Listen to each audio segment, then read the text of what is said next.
y el CONARE. Las declaraciones del ex fiscal Sosa en el CONARE han generado un fuerte impacto, pese a que no está diciendo nada que no se sepa. ¿Sí? Dale. Carlos, el tema de Sosa y de todo lo que ha ocurrido y ha acontecido, que es ya de dominio de la opinión pública, se han sabido antes de que informen ellos mismos que investigaron, ya se sabían a través de tus libros, han conocido muchas cosas, a través de informaciones que hemos tenido, de otros libros como el escrito por Harold Olmos, se ha tenido mucha información, digamos, en temas de esta naturaleza. Yo creo que hay que hablar como habla la gente común, la gente de a pie, cuando uno se le acerca a esas reuniones y conversa con ellos y sale el tema, tema espinoso, principalmente para Santa Cruz y su gente, digamos, ¿no? ¿Qué es lo que dice la gente? Hasta que se supo la verdad. Vos te reunís en estos lugares y la gente dice, ya se sabía esto, pero se confirma. ¿Cuál es el problema que yo veo, Carlos, actualmente? Que claro, el gobierno, como está involucrado en el tema, se ve en una encrucijada entre la espada y la pared. ¿Cómo salgo del tema sin perder? ¿Oh? ¿Cómo lo mantengo el tema para que me genere ganancia? Entonces, creo que esa es una apuesta del gobierno en este sentido de decir, salgo, pierdo por goleada, lo mantengo, puedo empatar, o haremos una sentencia para que yo salga victorioso. Ese empate termina, digamos, ¿no? Ya el empate termina, no sé cómo lo ves, Romano, ya el empate termina haciéndole daño a un montón de gente que va a ir presa. Obviamente, por eso te digo, si se sentencia gente cuando sabemos que el tema, digamos, ya se conoce, por lo menos en la opinión pública y lo que se ha venido investigando, de que no ha sido tal. Entonces ya hay una pérdida para mucha gente que ha estado durante 5 años peregrinando por justicia en este pueblo. Lo preocupante es que, y lo verdaderamente crítico es que el daño ya está hecho.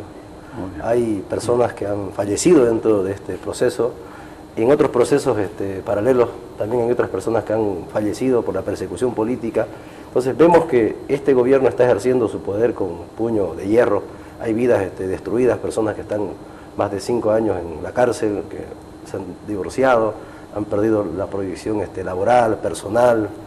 Y es preocupante que, a pesar de que todas las incongruencias que ha venido teniendo este caso y que se ha ido cayendo justamente conforme lo has venido denunciando vos y muchas otras personas han salido a la luz, cosas que son muy reveladoras, que el gobierno mantenga el caso con una clara intervención del Ejecutivo en el poder legislativo, cuando en democracia y en Estado de Derecho debería haber esa independencia, porque justamente el control cruzado que tiene que haber. A ver, las declaraciones del ex fiscal Sosa, más allá de que uno diga esto ya se sabía, ¿le dan la posibilidad acaso a él de lograr el asilo?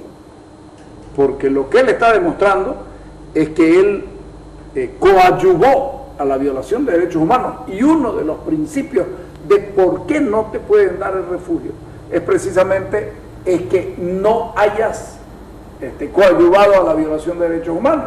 Y sin embargo, esta documentación que ha acercado Sosa al CONARE lo muestra como una persona no aplicable y no pasa nada. ¿Qué pasa con Brasil? Brasil es un fenómeno interesante, ¿no? Está en una disyuntiva, porque evidentemente Sosa ha apoyado a la vulneración de los derechos humanos en el país, pero en el momento que se desmarca del régimen, que es un régimen bastante autoritario, se convierte en un perseguido político, porque lo comienzan a acusar de ser un simple delincuente, ¿no? Fíjate vos, el maniqueísmo. Pero ¿vos crees que se convierte en un perseguido político? ¿Ah? Cuando el gobierno, en todo caso, lo que busca, y el Ministerio Público, es enjuiciarlo por las denuncias de Bonco Markovich. O sea, no hay ninguna persecución política. No sé cómo lo ves, Hugo. No hay persecución política. Yo creo que lo que está tratando o lo que intenta hacer Sosa es mostrar, digamos, de que cuando estuvo investigando el caso,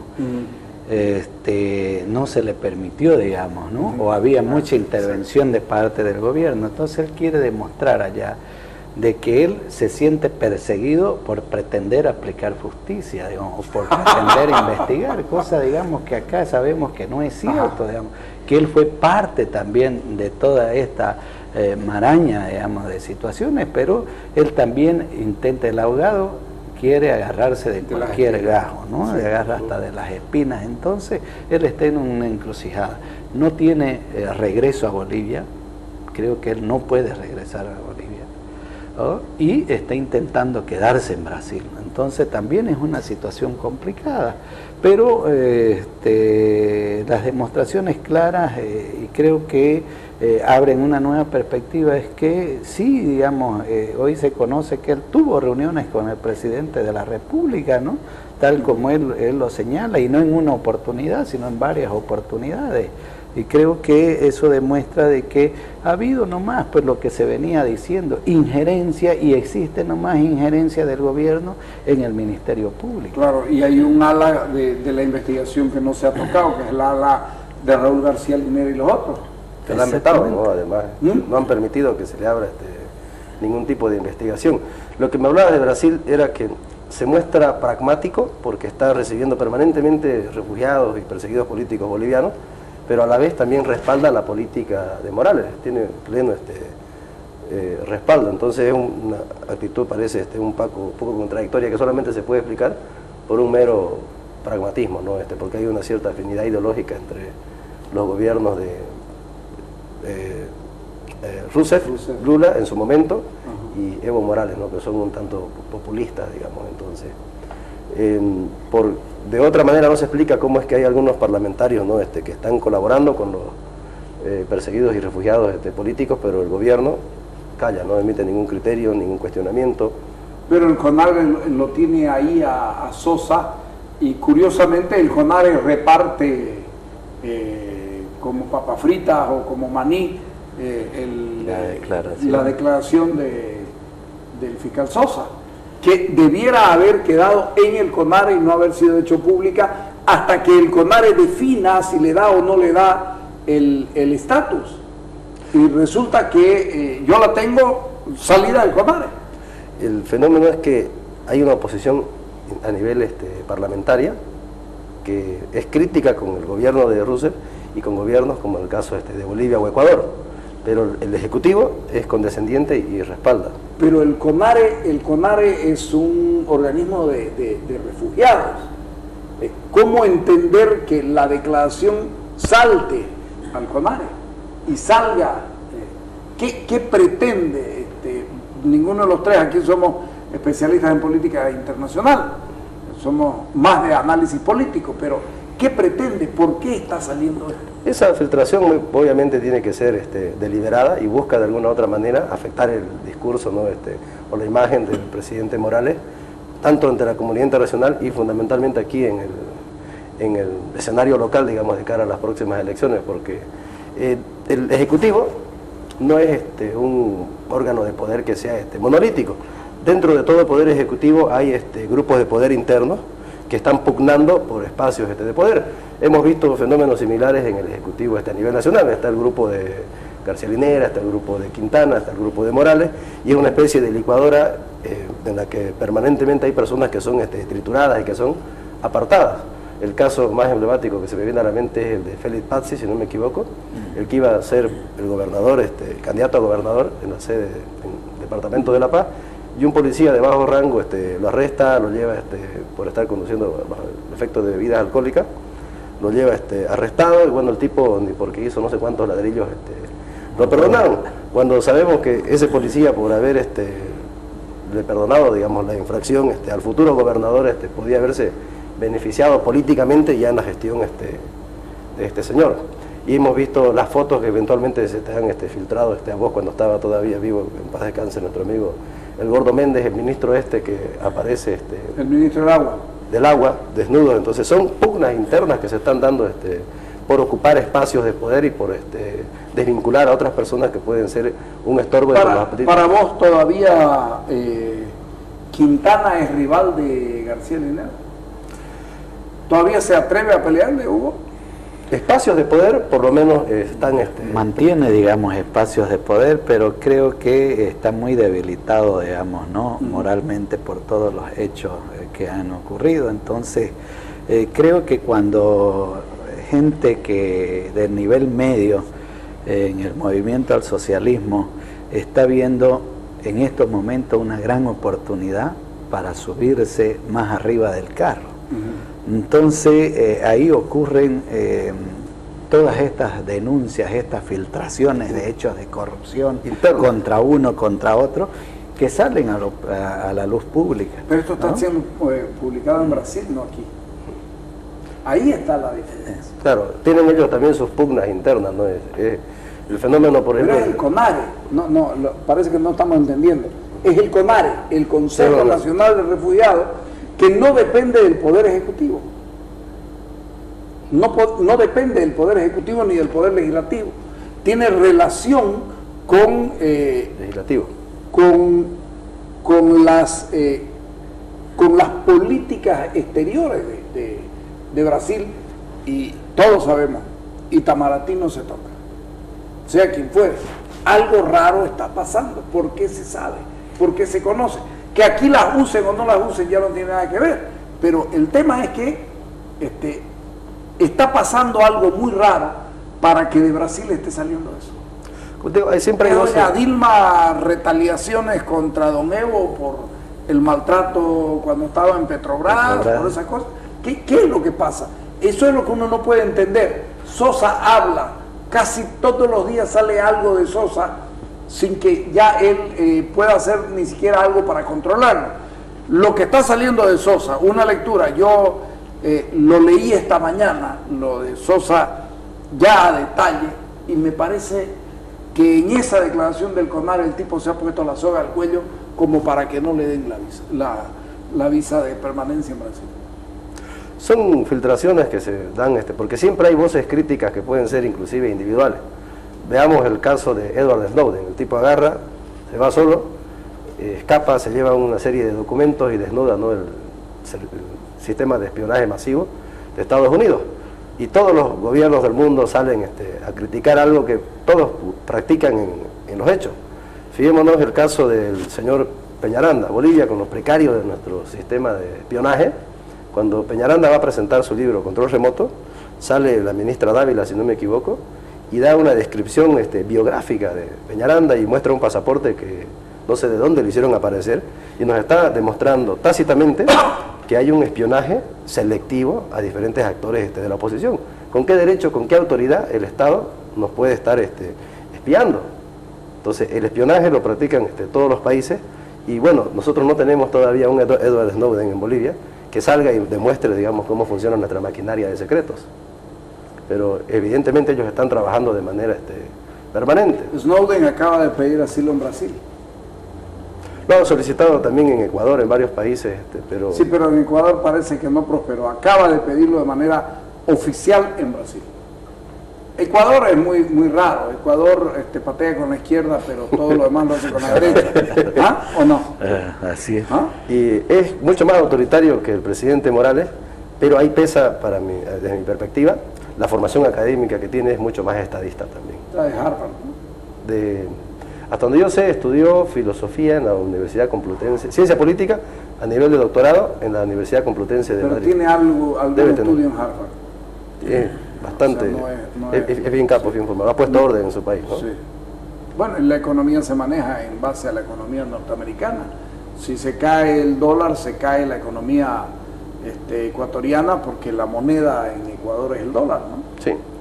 Apuesta por el turismo también, entonces tiene políticas nacionales bastante claras que, bueno, está mejorando la calidad de vida de los ciudadanos, porque tiene que ver con transporte público, con embellecer las ciudades, con infraestructura, ordenar los mercados. Pero también tiene una fuerte tentación totalitaria, sí, por la reelección definida. Indefinida.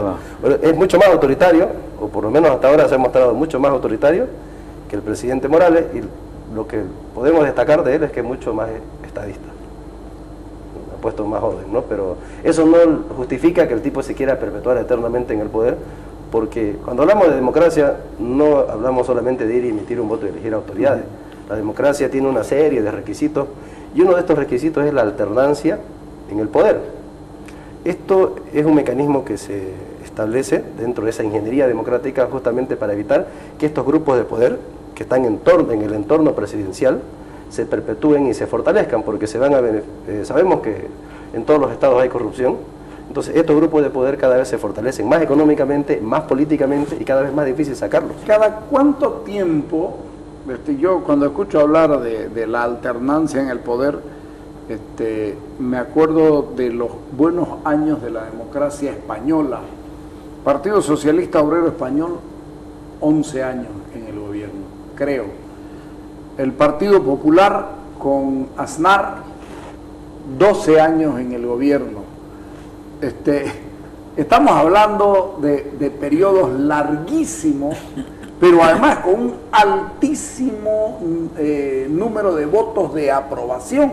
Cuando uno dice, ¿cómo? ¿Y la alternancia? La alternancia la define o no el ciudadano si las elecciones son limpias, ¿verdad? Exactamente.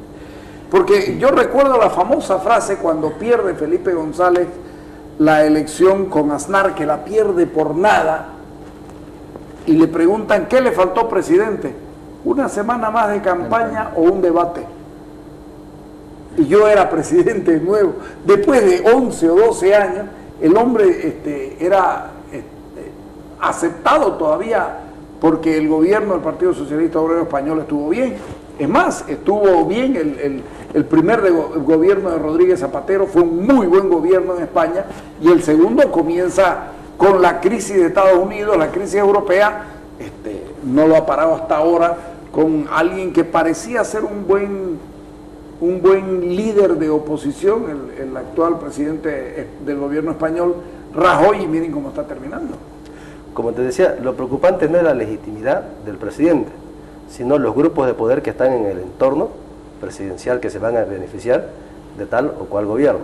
Entonces es necesario forzar, digamos, esa alternancia para que no se perpetúen en el poder, porque mientras más tiempo están, se van a fortalecer más políticamente, económicamente, y es cada vez mucho más difícil sacarlos. Veamos lo que está pasando en el caso de Siria, con Bashar al-Assad. No es tanto un capricho del tipo, sino los grupos de poder que están detrás de ese gobierno son los que en su momento también pechean y le impiden al tipo buscar una salida salomónica y apartarse del poder. O sea, pero es que Bashar al-Assad o va a la cárcel o sigue de presidente. También ahí se está jugando su supervivencia. Ese hombre o va a ir a la cárcel o va a seguir de presidente. Y no hay duda que va a seguir de presidente, acaba de ganar, entre comillas, otra elección. Entonces, no, pero el tipo no se cae solo, ¿no? Se cae con un entorno que se ve perjudicado. En el caso de cuando cae Gonzalo Sánchez de Lozada, no cae solamente el presidente, cae todo un entorno, toda una rosca, grupos de poder, que son los que finalmente, cuando alguien está a punto de dar un paso... Los que habían manejado el país 25 años. Justamente, son los que presionan, ¿no? Hay que mantenernos porque vamos a perder todos los privilegios. Pero mira, yo creo que en Latinoamérica hay una corriente, una especie de corriente de divinidad, digamos, ¿no? En lo que todos se creen los elegidos y en la que se plantean de que ellos pueden ser presidentes indefinidos, ¿no? Yo, en lo personal, soy un convencido de que nos hace daño tanto a la democracia como al ciudadano común las reelecciones. Entonces, yo creo que... Yo creo, ¿por qué, Carlos? En la reelección tú utilizas el poder, entonces te está saliendo de un margen ético, democrático. Tú utilizas el poder en beneficio personal, en detrimento del que está compitiendo contigo. ¿Me entiendes? Entonces ya eso no es una forma ética de continuar. No hay una nivelación para entrar en realidad a una cancha de repente con árbitro a favor, con público a favor, Entonces tenés muchas más ventajas. Por eso es que digo yo, para ser un buen estadista en un estado de gobierno, no debo estar dependiendo de lo que mañana pueden votar por mí o no. Debo encarar acciones y políticas para la sociedad. Y si haces un buen gobierno, hay quienes dicen 4 años es muy poco para un buen gobierno se hace un buen y 8 es muy largo para que sea malo. Pero fíjate que las experiencias nos da que cuando ya entras a un segundo periodo, muchas veces, la gran mayoría de los gobiernos empiezan a declinar, ¿no es cierto? ¿Por qué? Porque vienen muchos de los factores, el desgaste político, se te incrementan los factores de descontrol, empiezan, de descontrol interno hablo, empiezan a florecer los actos de corrupción, empieza una serie de cosas, digamos. Por eso es que yo en lo personal digo, prefiero que no hayan reelecciones. Que uno trabaje en función de sus 5 años. Fíjate, Carlos, en la ciudad, un claro ejemplo en la ciudad de Santa Cruz. Sigo con los mercados en toda la ciudad porque no los quiero tocar porque el próximo año hay elecciones y además, ¿qué me importa la ciudad? Es mi interés personal por encima de los 2 millones de habitantes que tiene esta ciudad. Entonces, ves que es muy mezquina esa situación. Por lo tanto, creo que uno debería sentarse, ser presidente de la República, ser alcalde o ser gobernador por una gestión y dejar huella. Tener una sola oportunidad de marcar historia. Ahora, le hace mucho daño a algo que nunca hemos tenido en Bolivia, lamentablemente, la democracia interna de los partidos políticos. Pues no hay posibilidad de hacer carrera. Pero ese es otro tema, no nos salgamos porque me interesa analizar esto. Vamos a ir al corte y cuando volvamos vamos a hablar del tema de la política marítima y el periódico La Razón. La Razón que se negaba, La Razón se negó a poner la hoja en blanco contra la censura y en la famosa ley de discriminación y racismo. Y hoy se encuentra apretada y los medios han hecho causa común por La Razón. Vamos al corte.